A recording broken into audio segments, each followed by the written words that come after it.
From a tight-knit hockey family in rural Quebec, Freddy Gaudreau cannot recall when he fell in love with hockey.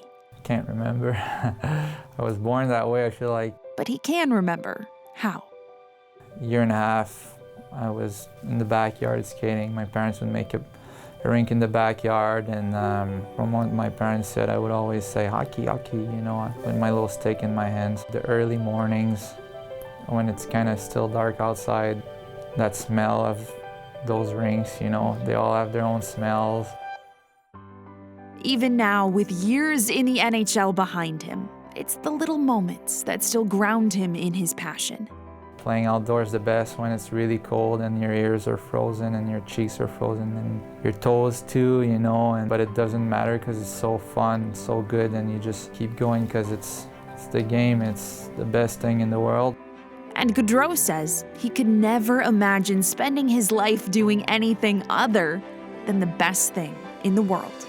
I was very young when I had that dream, when I felt it in my core that that's what I wanted to do. I just loved the game so much that it made no sense for me to do anything else but what really lights you up, you know? He followed that light and kept grinding to open doors that were locked tight.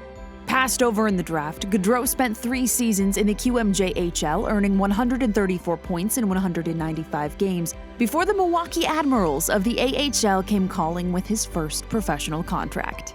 For Richard to slot for Gaudreau, he shoots and scores! His 21st of the year, and the Admirals are up 4-2.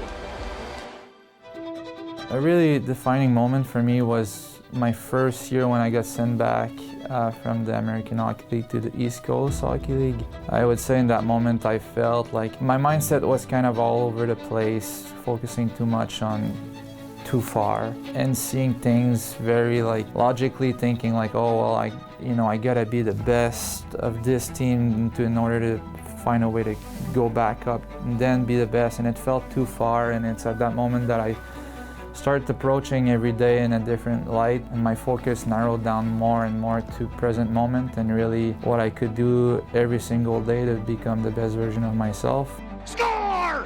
Freddy Gaudreau with a backhander into the net at 4:19. And that shift in focus to become more present, to become more right here, right now, kind of allowed me to become better as a player, but as a person too. That mental shift off the ice would reshape his game on it. I'm more grateful, less in my head, and there was a shift in energy in that moment that I felt was very strong for me in that moment, but that carried after that.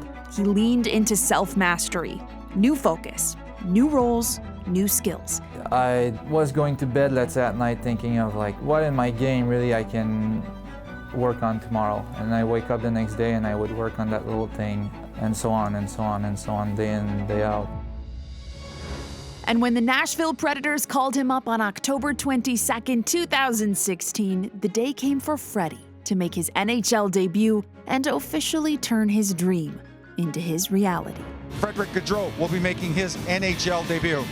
Guy who really came on strong in Milwaukee last year. I'd say the day before my first game, I really could believe it. Or when I stepped on the ice for that first warm-up, I'd say, but otherwise the belief was always there that that's what I wanted to do. Later that year, on the biggest stage in hockey, Gaudreau's presence showed up once again in the form of 2 game-winning goals in the Stanley Cup Finals against the Pittsburgh Penguins. Along now, Gaudreau scores! He became the first player in 75 years to score his first 3 National Hockey League goals in the Stanley Cup Finals. Gaudreau makes it a 2-1 lead for the Nashville Predators.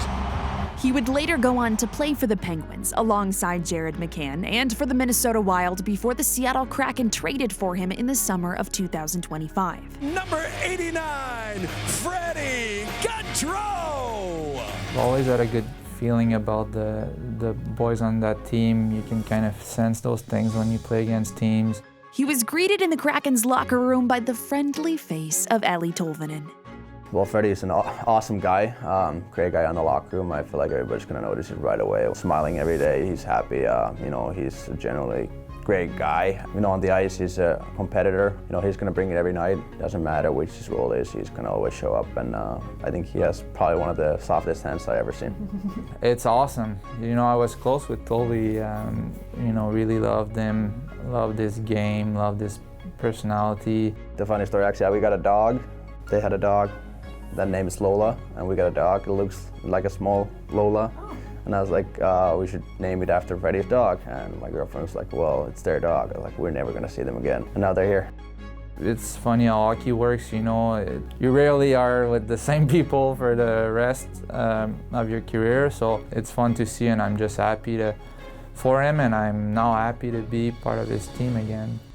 A seasoned playoff performer, Gaudreau's identity in the locker room was forged through his authenticity and appreciation for the beauty in every minute that he gets to do the best thing in the world. I care about my teammates, I care about the team. There's nothing I like more than just going at it together, and I've just realized how precious those moments are, but they're precious because we're creating something as a group. And now, in Seattle, Gaudreau still steps into each day, each game, each shift the way he always has, showing up. And scores a beautiful goal! Right here. Gaudreau, he scores! Right now. It's so cliche and so hard at times to be in the moment, but it's always the only thing we can do, you know? The only thing that's here for us is right here, right now.